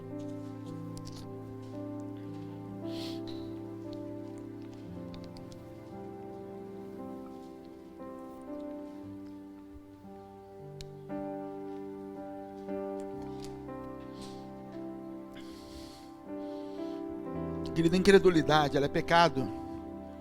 Ela não é pecado porque você duvida de Deus. É porque a incredulidade, ela não questiona o poder de Deus, ela questiona o caráter de Deus. Quando você está incrédulo com relação a alguma coisa, você não duvida que Deus pode fazer, você duvida que Ele vá fazer. Aqueles discípulos estão no barco, o barco começa a balançar, Jesus está dormindo. Por que eles foram acordar Jesus? Porque eles sabiam que Jesus pudesse dar jeito naquilo. Eles sabiam que Jesus podia fazer. Jesus tinha acabado de multiplicar pão. Eles sabiam. O questionamento deles com Jesus não tinha a ver com o que Jesus é capaz de fazer. Tinha a ver com o que eles achavam que Jesus era, o caráter. Eles viram para Jesus e falaram assim: você não se importa que a gente morra. A tradução bonita tem: Senhor, não te importa que pereçamos. Você não está nem aí se a gente vai morrer. Você pode fazer alguma coisa, você tem poder para isso, mas você está se lixando para a gente. A incredulidade deles não tem a ver com poder, com é capaz de fazer. Tem a ver com ele não liga para mim, ele não me ama. Por isso a incredulidade é pecado. Porque ela atribui ao Senhor sentimentos que não fazem parte do caráter dele. Ela atribui ao Senhor caráter que é de Satanás e não dele. Por isso não crer é pecado. O ateu não crê que Deus existe e que não tem poder. Todo mundo que crê que Deus existe, já crê que ele tem poder por base. Porque se eu estou crendo em Deus, Deus já pressupõe poder. Isso é a gravidade da incredulidade. A gente não para pensar nisso. A gente separa como se não fosse a vontade ou qualquer coisa assim, mas na verdade a gente está questionando o caráter dele, a bondade dele, o amor dele. Quando faltam as coisas, quando nós temos dificuldade, a gente vai brigar de alguma forma com Deus ou nos tornamos incrédulos. Se a gente parar para analisar friamente sentado, eu falei, eu não estou questionando que ele não tem poder. Eu não estou questionando que ele não quer. Eu estou questionando que ele não liga para a minha dor. É isso que eu estou dizendo lá no fundo. Ele não se preocupa. Meu filho está sentindo dor, eu estou brigando com ele, porque ele tem poder e não quer fazer. Ele tem poder e quer ver meu filho sentindo dor. É isso que eu estou confessando com o meu coração. Ele vai falar, é isso que você pensa de mim. É por isso que fé vem de relacionamento, de você saber quem eu sou e como eu penso e como eu ajo. Para o teu filho estar sentindo dor, você conseguir falar, pai, eu não sei o que o senhor tem com isso. Eu sei que o senhor quer o bem do meu filho. Eu não sei nem se era a tua vontade, mas tira a dor dele por mim, pai, porque eu não estou aguentando ver a dor dele. E Deus às vezes pode olhar e falar assim, amém, eu vou fazer por você. Mas eu não questiono a tua bondade, pai. O senhor continua sendo bom. Isso é, tudo posso naquele que me fortalece. Eu posso ter fome. Eu posso, porque eu sei que ele é bom. Eu sei que essa fome é de alguma maneira para manifestar Cristo, é para algo que eu preciso passar. Porque eu sei quem ele é. Eu não entendo esses caminhos, mas eu confio em quem ele é. A gente pode andar com Deus muito tempo. Isso era Marta e Maria que eu pedi para vocês abrirem. Pensa num povo que era amigo de Jesus. Marta, Maria e Lázaro. Era o lugar que Jesus ficava descalço, conversava, ia tomar café quando podia. Não quero pregar, não quero esse monte de gente pedindo para ser curado. Eu vou lá para a casa deles. E ele ia passear naquele lugar. De repente Lázaro está doente. Manda avisar Jesus. Ó, seu amigo lá está doente. Ele fala, a gente vai para lá. E ele fala assim, fala para os discípulos, a gente tem que ir lá, tá? E aí ele fala assim, essa enfermidade não é para a morte. Verso 4 ele diz assim, essa enfermidade não é para a morte, mas para a glória de Deus, para que o nome de Deus seja glorificado por ela. E aí Jesus fica andando com os discípulos, e eles tentam acelerar Jesus para voltar, e Jesus espera 4 dias para ir lá. O rapaz está doente. Está morrendo para terem mandado avisar ele, era uma doença grave. Ele fica 4 dias ainda, pregando, passeando, fazendo as coisas dele. Mas ele diz logo no começo dos 4 dias, essa enfermidade não é para a morte, é para a glória de Deus. A palavra glória, também, desmistifique essa palavra, tira a religião dela. A Bíblia diz que Davi morreu coberto de glória. Deus nos cobre de glória. Glória significa boa fama, bom nome, nome conhecido. Então Deus está dizendo assim, essa enfermidade é para o nome de Deus ganhar boa fama, e para o Filho de Deus receber boa fama, renome no meio do povo. É para isso que ele está doente. Larga lá. E Jesus anda. Quando Jesus chega lá, aquelas mulheres viram para Jesus e falam assim, verso 21. Disse, pois, Marta a Jesus, Senhor, se tu estivesses aqui, meu irmão não teria morrido. O que ela está dizendo? O Senhor tem poder. O Senhor tinha poder para curá-lo. Então eu não questiono o seu poder. Você tem poder para curar, meu irmão. Você tinha poder para curar, meu irmão. Aí Jesus fala sobre ressurreição. Aí no verso 27 ela diz assim, disse ela, sim, Senhor, creio que tu és o Filho de Deus que havia de vir ao mundo. Eu creio que o Senhor é Cristo. Eu sei que você é Filho de Deus. Eu sei que você tem poder. Eu não questiono nada disso. O meu questionamento é, por que você não veio quando precisou? Se você realmente amasse o meu irmão, você estaria aqui. Eu não tenho nenhuma dúvida do teu poder, de que você é Deus. Eu tenho dúvida do amor que você disse que tinha pelo meu irmão. Esse é o questionamento delas. Esse é o nosso questionamento na maioria das vezes para com Jesus. Jesus está dizendo assim, essa doença é para que eles me conheçam. E é necessário que ele morra e eu ressuscite para que eles me conheçam. Para que eles saibam que eu ressuscito mortos. Eu preciso que alguém morra para eu poder mostrar que eu ressuscito. E se eu permitir que morreu, eu vou ressuscitar. O problema é se nesse período, o que você vai fazer nesse período? Se nesse período isso vai servir para gerar em você fé de que eu sei que se o Senhor não estava aqui, tinha um propósito nisso. Eu sei que se o Senhor deixou isso acontecer, tinha um propósito nisso. Entendo que Jesus no meio disso tudo, e Jesus nem dá muita conversa e vai saindo da frente do povo, é porque Jesus falando, eles estão pensando mal de mim. Seria menos doloroso para o coração de Jesus se elas dissessem assim, eu acho que o Senhor não tem tanto poder assim. Isso ia doer menos no coração de Deus. Se minha filha questionar que talvez eu não tenha dinheiro para dar o brinquedo para ela, isso não dói no meu coração como se ela disser, você não me ama. Porque se me amasse, você teria feito. Eu falar, ela não me conhece. A gente às vezes tem tanto apego a Senhor Todo-Poderoso, Deus dos Exércitos, e Santo, Santo. Fala com essa hipocrisia. Eu prefiro que você não acredite no meu poder, mas você me conheça. Eu prefiro que você me trate como um amigo que não tem capacidade de te dar dinheiro, do que como um Deus distante que não é teu amigo. Porque eu quero me relacionar com você como amigo e não como Deus. Eu quero que você saiba que eu te amo.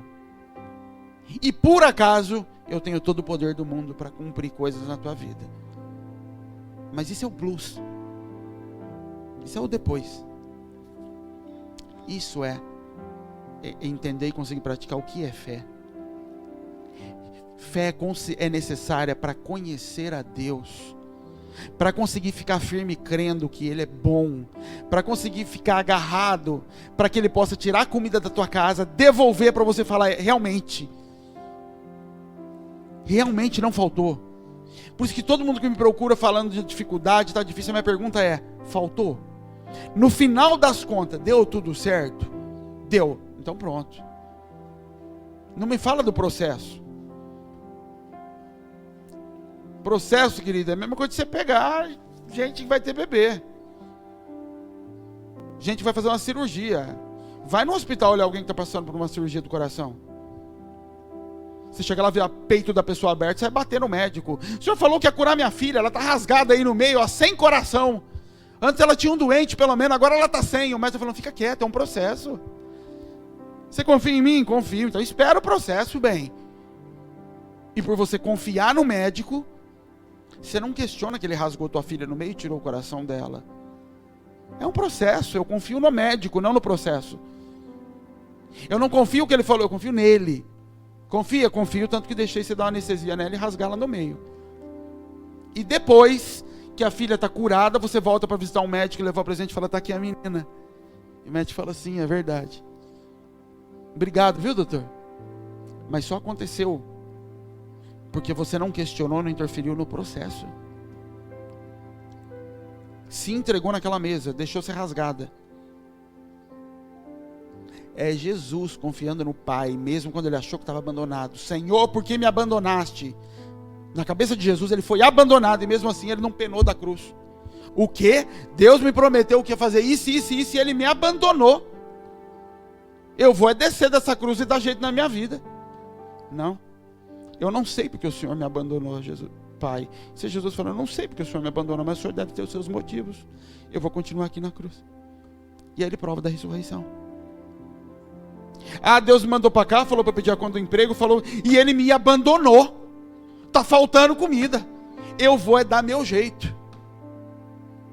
Eu já mandei a Bel umas 2 vezes desses 8 anos para trás aí, procurar emprego. O quê? Deus me abandonou. Falou para a Bel sair do emprego, agora a Bel vai procurar emprego, de raiva, fazer só para provocar Deus. De raiva. E não dava nada certo, ela voltava para casa. Semana a gente estava no carro e começou um provocar o outro. Ela passou na frente de um hotel, falou, a mamãe veio e falou para Clara, reformaram o hotel, a mamãe veio fazer uma entrevista de emprego aqui. Aí ela falou assim, há uns 5 anos atrás, quando o trouxa do teu pai mandou eu vir, Deus já tinha falado que não era para eu trabalhar. Eu falei, trouxa, mas não foi eu que vim fazer a entrevista, tu fica em casa. Você que veio perder tempo aqui. Porque o que eu estava dizendo com aquilo? O Senhor me abandonou. O Senhor falou para eu fazer, eu fiz, o Senhor me abandonou. Eu estava questionando quem Ele é. Porque eu estava julgando o processo. E aí quando acaba, Deus fala, deixa eu perguntar, faltou alguma coisa lá? Não faltou. Ele, tá bom, só para saber.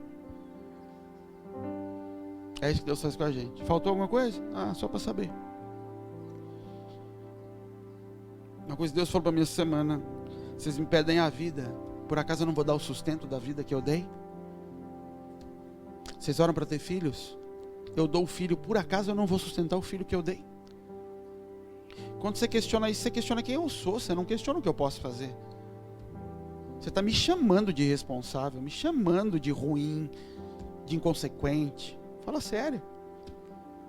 A gente precisa se relacionar com Ele, não com o que Ele falou. Porque Ele pode virar no meio da conversa. Não que Ele mudou de ideia, mas Ele mudou o caminho para revelar coisas em mim. Foi o que aconteceu com os meus filhos. Deus mudou de ideia, Ele me deu uma filha, eu só não entendi por quê. Mas para quem estava de fora, para mim, estando de fora, ele falou, tá tudo fora. Ele não falou como ia fazer. E se Ele mudou? E se o fruto da oliveira mentiu? E se a terra que diz que é firme começar a balançar? E se montanha virar mergulhadora de salto ornamental e começar a se lançar no meio do mar, virar uma loucura? E ainda assim, eu creio nele, não é na terra. É nele. Jesus está tudo de ponta cabeça no mundo. A oliveira não está mais dando azeitona, está tudo desandando, mas é o Senhor, né? É eu e você. Fala isso. Isso é segurança, isso é fé. É confiar que no final das contas vai manifestar aquilo que eu falei que vai manifestar. O Cristo vai se manifestar em você. E manifestação de Cristo é processo. Não é presente. É um processo. Fica de pé, querido.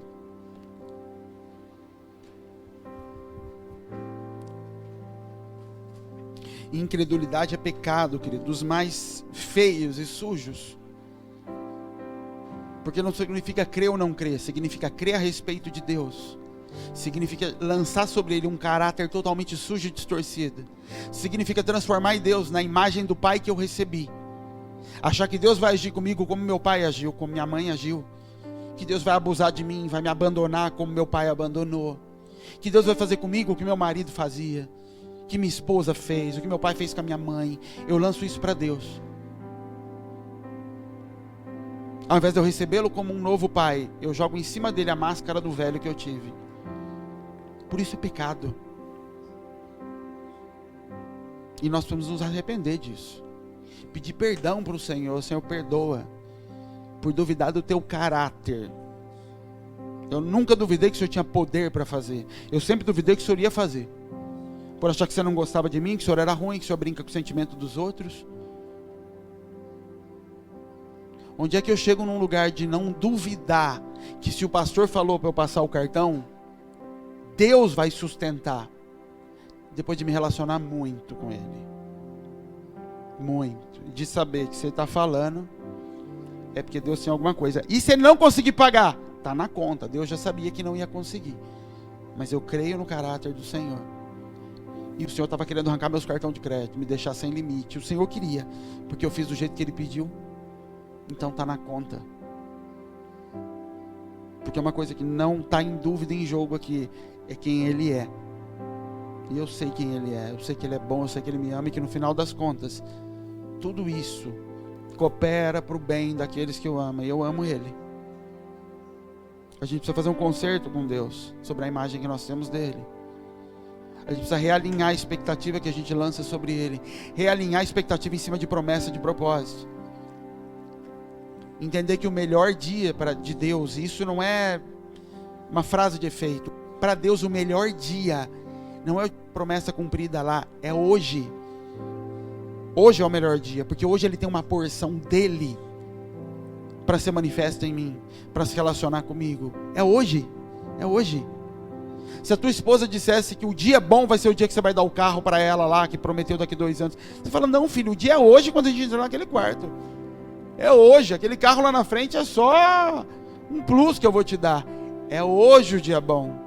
Porque hoje tem um tempo para a gente ficar junto. Hoje tem um tempo para a gente trocar carne e se fazer um só. Para a gente cear. Hoje, meu filho, tem tempo para a gente deitar junto e ficar conversando. É hoje. Tem uma porção que é só de hoje. A cada dia o seu próprio mal, mas a cada dia o seu próprio bem. O que o Senhor tem para me dar hoje no relacionamento com Ele não vai ser substituído pelo de amanhã. É igual a aula de faculdade. A de hoje é de hoje, amanhã é outra matéria. Perdeu hoje, perdeu. Que eu possa habitar na tua casa todos os dias da minha vida. Todos os dias, todos os dias, todos os dias. Deitar na cama e ficar batendo papo com Deus no travesseiro. Revelação não é uma coisa que Deus dá quando eu estou orando, intercedendo, não. É sempre batendo papo. Eu contei para alguns o que o Senhor me falou essa semana passada sobre um sonho, não foi nem sonho. Eu estava falando com Jesus, gente, ai, como é bom se relacionar com o Espírito Santo. Eu tenho um cliente na China e tem um negócio que estava pendente. Eu falando com Jesus, falei, Jesus, eu vou dormir agora. E o horário lá é invertido, então eu tenho que ficar orando e-mail meia-noite para poder trocar e-mail com ele, porque depois que eu dormir aqui, a hora que eu acordo ele está indo dormir lá, é uma loucura. E aí eu falei, Jesus, podia ter um e-mail dele aqui, né? Manda um e-mail dele, Jesus, para eu ficar mais, para eu dormir, só de... Eu lembro a palavra que eu usei, mas é tipo de presente, assim. Aí eu abri na hora ali, tinha um e-mail dele, falei, obrigado, Jesus. E aí eu respondi e-mail para ele, desse jeito. Aí eu virei a cabeça para o outro lado, e eu ia ficar esperando para ver se ele respondia rápido. Eu falei, não, o Senhor dá os seus enquanto dorme, eu vou dormir, Jesus. Aí amanhã você responde, eu vou dormir, não quero nem ver o e-mail. E doido para voltar para ficar vendo, eu falei, não, o Senhor dá o quanto dorme. Aí eu virei, antes de eu dormir, eu comecei a falar com o Senhor do filho, da gravidez da Bel e algumas coisas que eu tenho no coração. Senhor, o Senhor sabe, eu te amo. E aí o Senhor me deu uma visão que era um sonho, que parecia que eu estava dormindo, mas umas coisas doidas. Mas foi lindo, lindo. A cena que eu vi, um negócio doce, ele me mostrando. Eu comecei a rir, falei, obrigado, e dormi. Aí eu apaguei. Não acontece, querido, porque eu fico me relacionando com algo que ele falou. Por tempo de joelho. Acontece assim, ó. Como amigo, conversando com ele, trocando. E isso gera uma fé de que você não compra mais uma bala sem saber que tem algo de espiritual em volta daquilo. Quem está aqui, quem está me vendendo, como está. Isso não é um julgamento que eu entro num bar olhando o espiritual, não. Eu só sei que o espiritual está aqui ao redor o tempo todo. E aí de repente a dona do bar dá uma rugida e eu olho e ela pigarra. Eu falo, pigarra, capeta, eu sei que não é. Porque o espiritual está ao redor. E você vai vivendo isso com Cristo o tempo. Isso é viver com Jesus. E aí quando eu olho outros homens contando testemunhos, eu falo, nossa, será que um dia eu vou ser desse jeito? Será que um dia vai ser igual aquele que contou o testemunho? E às vezes eu fico inventando testemunho na minha cabeça de daqui 10 anos. E aí eu vou testemunhar que foi desse jeito. E sabe igual o Chaves, eu fico e vai ser. E Deus, eu acho que ele ri e fala, deve ser, filho, vamos. É assim que você cresce com Deus e vai virando amigo dele. Eu tenho pena quando olho pessoas que estão aqui conversando. Caso de recuperação acontecia, estava batendo papo, de repente, vamos orar? Vamos. Ele, Senhor, tô falando, meu Deus, de onde saiu essa voz? Que foi? Que não sabe conversar com Deus? Tem um negócio que parece que tem que entrar no lugar. Para bem, fala com Jesus. Isso só pressupõe que a tua relação com Ele já tem até entonação de voz. Não tem. Conversa do seu jeito. Ele já cansou de falar com o sacerdote, ele quer falar com os filhos. Fala com Deus, querido. Talvez você tenha que se arrepender de coisas que você atribuiu sobre ele, de pensamentos ruins que você já jogou em cima dele, de já ter falado, o Senhor não vai cuidar.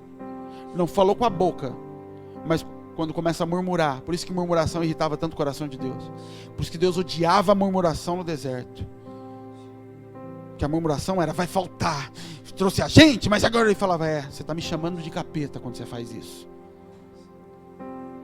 Você pode duvidar que algo vai acontecer, duvidar do meu caráter é outra coisa. Fala com ele, querido, se ajoelha, faz o que você quiser, querido, conversa com o Espírito Santo. Entenda que Ele quer que você o conheça, que quando as pessoas vierem falar com você, você consiga mostrar Jesus para ela num bate-papo, na tua paz, na tua simplicidade de conseguir conduzi-las para Jesus. Eu não conheço um Deus, eu conheço um Pai. As pessoas começam a discutir, mas a lei, como que é? Eu falo, não sei, desculpa, eu não sei, eu não estudei. Você precisa procurar um pastor de verdade para falar isso aí. Eu sou outra coisa, eu não sou desses aí. Eu não conheço Deus. Deus dos exércitos, eu não conheço Deus dos exércitos, conheço o Pai lá do meu quartinho. Aquele lá eu sei que ele dá o carro lá depois de um tempo lá, se ele falou que ia dar, e aquele lá eu sei que a medida da madeira dá certo,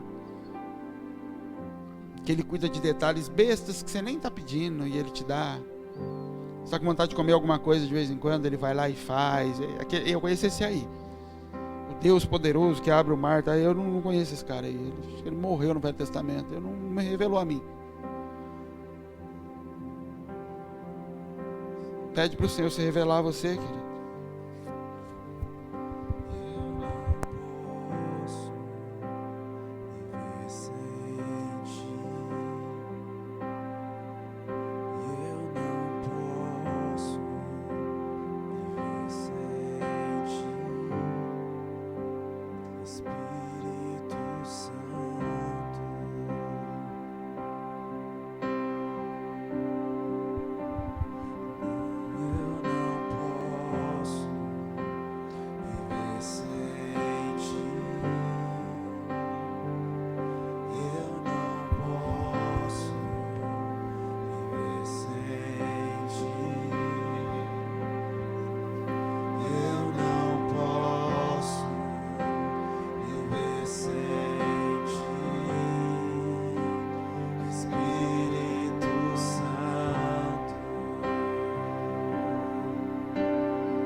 Espírito Santo, nós te agradecemos pela tua presença, pela tua doce presença, Espírito Santo.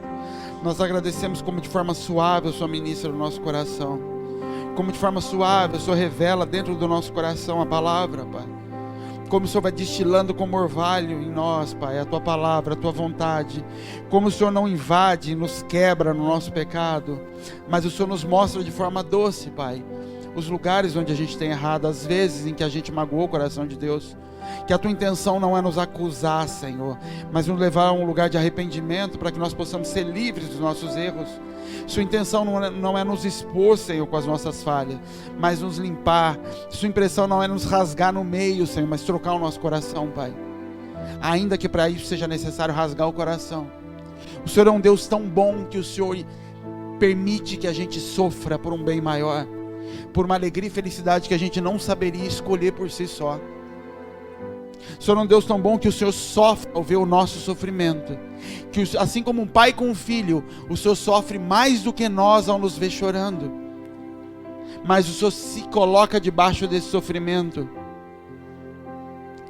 sabendo que vai ter algo melhor depois. O Senhor vira as costas para não ver Jesus sofrendo naquela cruz, por saber que vai passar logo e que no final vai ser bom para Ele.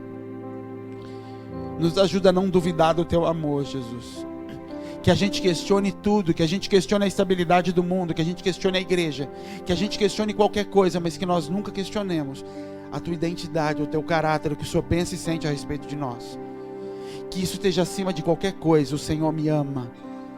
Que cada vez que o diabo vier esfregar qualquer coisa na minha cara, eu falo, eu não sei o que é, mas Ele me ama.